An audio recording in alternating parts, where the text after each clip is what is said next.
I'm Margot Shen, and this is Hephaestus. As the name might tip you off, this is going to be the subordinate function that Gaia will use to make lots and lots of robots. Her personal forge. Except, it's not that simple. You probably noticed that only about a third of you are robotics engineers. The rest, experts in machine cognition, virtual heuristics, that stuff. Well, that's because we aren't going to be the ones designing and building robots.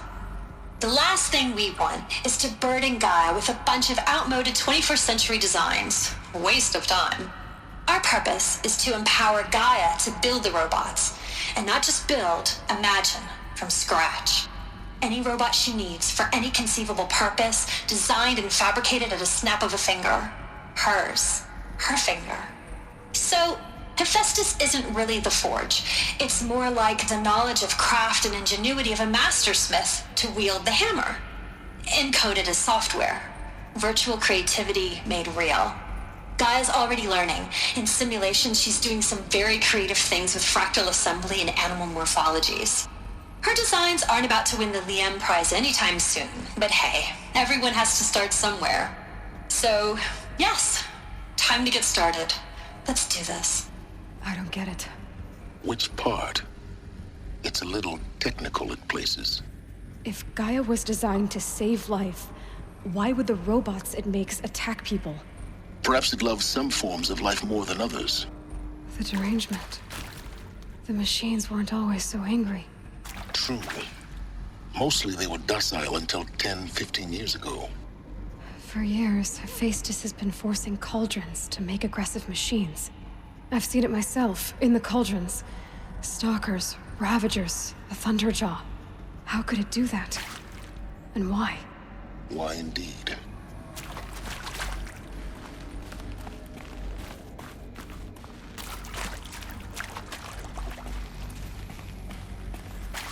I've seen these shapes before. In cauldrons. But of course, the birthing places of Gaia's machines.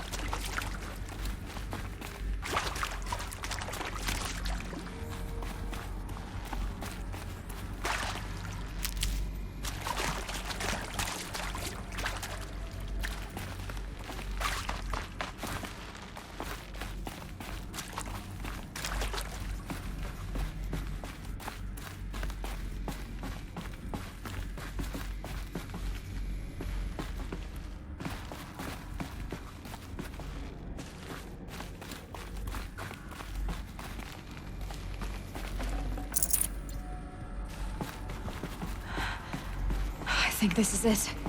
Elizabeth Sobek's office. But it's sealed off. There's got to be a way inside. Keep looking. More eclipse. Careful now.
Welcome to Apollo, the collective memory of the human species and the wellspring of knowledge for future generations. I am Samina Ebaji. Until recently, I was director of the International Collective Memory Institute in New Tehran. As a heritage professional, I devoted my career to the preservation of human knowledge, creative endeavor, and cultural achievement. Apollo is, therefore, the ultimate embodiment of a lifelong passion, albeit under the very worst circumstances imaginable. The challenges before us are immense. Specifically, we will have to design and implement 4 major initiatives simultaneously. First, the construction of data repositories in cradle facilities around the world, ensuring redundancy. Second, the collection and processing of a projected 180 million discrete data entries, 42 zettabytes of data in Mandarin, English, Spanish, and Arabic. Third, the transferal and encoding of all that data onto DNA encapsulated in synthetic fossils. The only medium capacious and durable enough to safeguard it without degradation for the centuries to come. And last, but not least, the development of the holographic interface and gamified curricula, by which future humans will commune with Apollo, progressively unlocking heuristic learning modules, leveling up their knowledge and skills they will need to take control of the terraforming system. That is the future towards which all of our efforts will be directed. Not just the preservation of the past, but the seed for the flourishing of a new tree of knowledge. Welcome, and let us begin.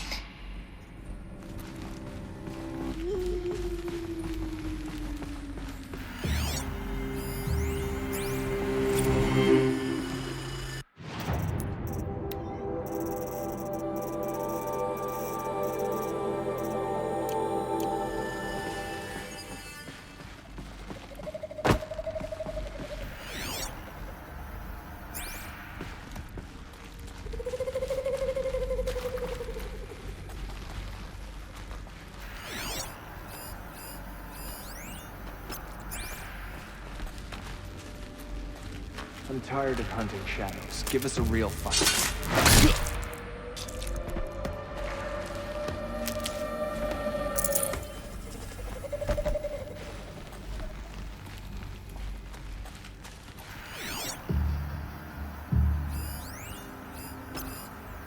All of this lost. The ancients' greatest gift to us. Greatest?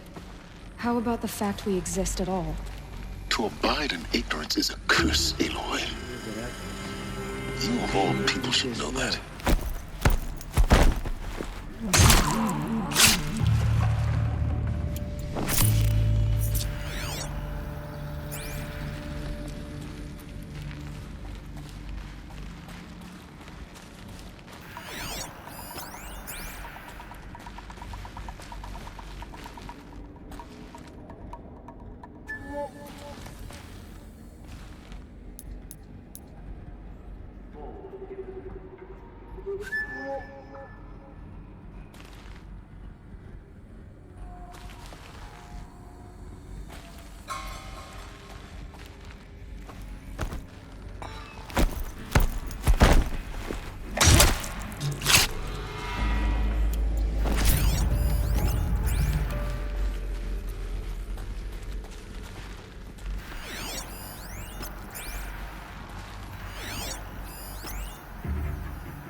I can hear you.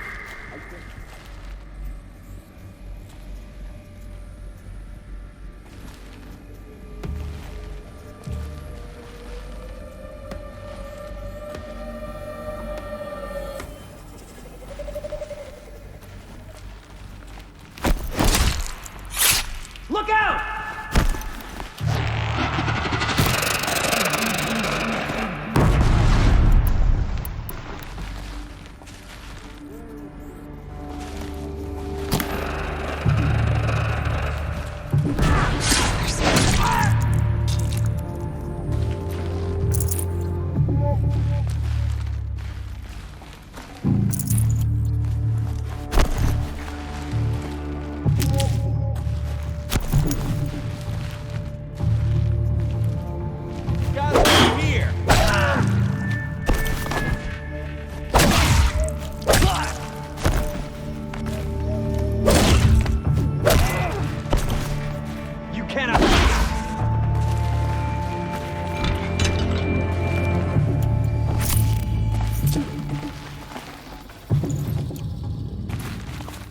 My turn. Don't waste time, I'm gonna... That's the last of them. Alone once more. In what should have been a cave of wonders.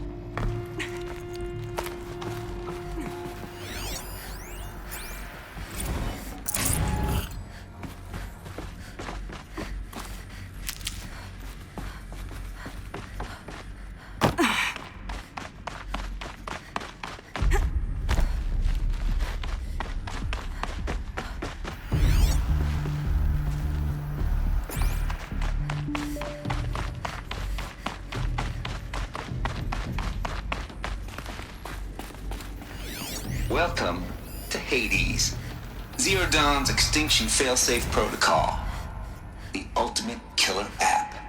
Now, I know what you're thinking. The purpose of Gaia is to resurrect life. So why give her a subordinate function, only purpose of which is to wipe out life all over again? I mean, what? Just plumb crazy, ain't it? Well, no, it isn't. Reconstituting a biosphere? That's a tall order.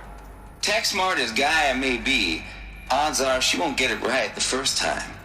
I mean, imagine you're Gaia, 200 years from now, and this new biosphere you're growing, it's all gone wrong. Alkalines are skyrocketing, coniferous forests eroding under the lash of superstorms that would have drowned Noah. It's chaos, spinning top that won't stop wobbling. Now what are you gonna do? Release phase 1 organisms into that hot mess? Hope their CO2 and methane can balance out what you got started? Hell no. What you're gonna do, Gaia, is step aside while Hades takes over and does what you're just too darn nurturing and life-loving to do, which is burn that misbegotten mess of a biosphere to the ground so Gaia can start over. Okay, not burn, more like reverse terraforming operations and suffocating. But you get the idea. Hades takes the biosphere back to zero. Square one, blank slate. And then, only then, does it hand the steering wheel back to Gaia and say, try again, old girl. And better this time, or we'll have to do this again. That's Hades. It's pretty badass when you think about it. Extinction on demand. Death on speed dial. All for the greater good, of course, but still, kind of metal. So welcome to Hades. Welcome to the void. Okay, so if that's the original purpose of Hades, why does it want me extinct? We need more data. And how does it end up in the wreckage of a Pharaoh Titan, getting worshipped by the Eclipse like some kind of god? I'm learning as you are, Aloy. Keep searching.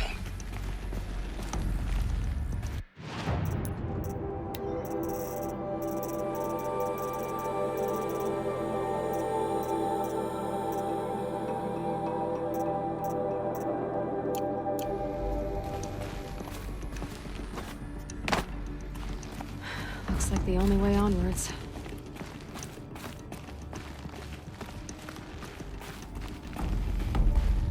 Welcome to Eleuthia, the crown and king of Gaia's subordinate functions. For it is by Eleuthia that the human race will continue to exist. I am Patrick Brochard-Klein, the alpha in charge of this program. Now let one thing be perfectly clear from the outset. Eleuthia is not a genetic engineering project. Our goal is to preserve the human genome, not alter it. A snapshot of human genetic diversity, literally frozen in time. The genetic quintessence of our species, unmodified. Under my watch, our activities and initiatives will comply with the 2034 clone provisions and the 2048 Rally Accords. Now that may seem a quaint, even trivial concern to you in light of present circumstances, but as one of the authors of the Accords, it is far from trivial to me. The practical challenges before us are staggering in scope and complexity, but not insurmountable. No.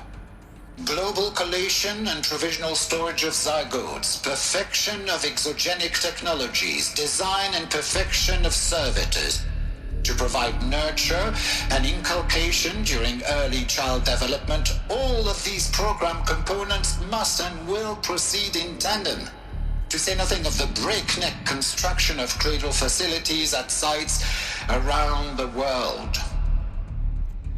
So, si vous êtes prêts, let us begin.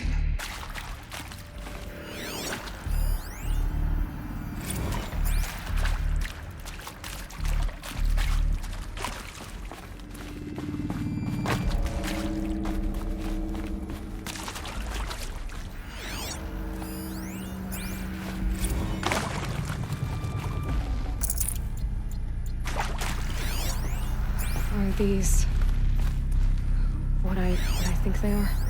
Artificial wombs. Machines to spawn a new generation of human beings.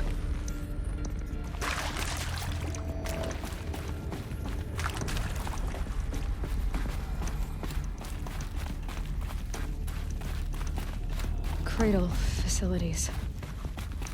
Elizabeth said a new generation of humans would be spawned inside such places. She did.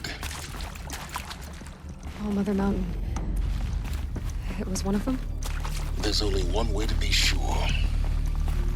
The hatch wouldn't open. Something about a corrupted Alpha registry.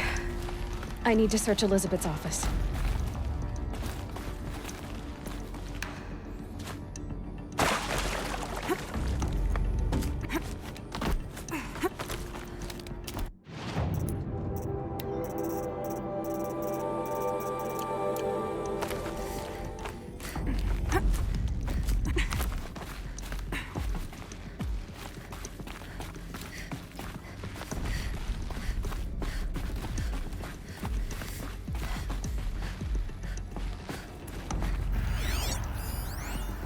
Would benefit from antilopine morphologies, though caprid forms show superior load-bearing capability.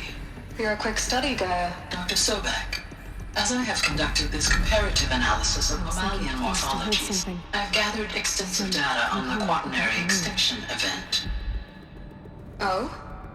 And your assessment? Gaia? Logically speaking, the extinction was a natural consequence. And yet, I find the loss of megafaunal species unaccountably sad. That they passed forever into oblivion causes me to experience a grief that is difficult to describe. Am I malfunctioning? No, Gaia, you're not. This is good. It's very good.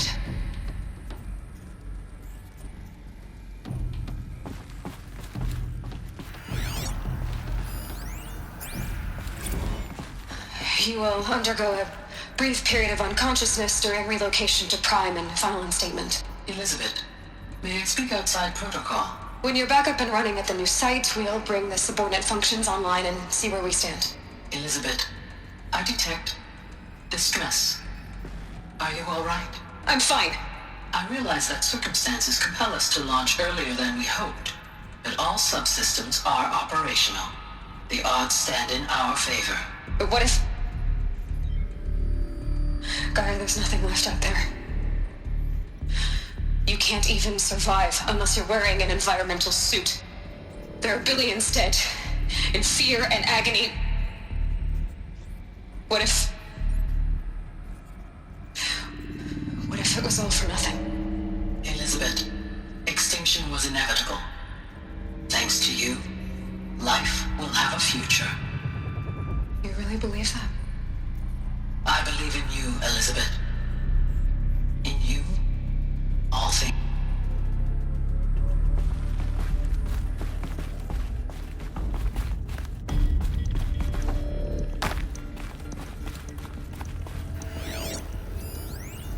Pure logic won't cut it, Ted. To pull this off, Gaia's going to need to have some skin in the game. It has to care. What if it runs amok?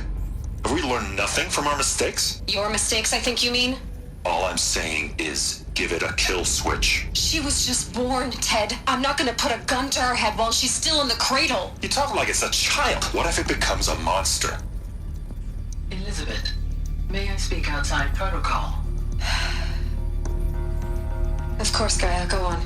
I'm sorry to contradict you, but Mr. Farrow's argument is sound. At this point, the development of my psyche is not entirely predictable. To ensure preservation of life, a hardwired override is, I believe, a necessary safeguard. There. Satisfied, Ted? Jeez, Liz, just do what it says.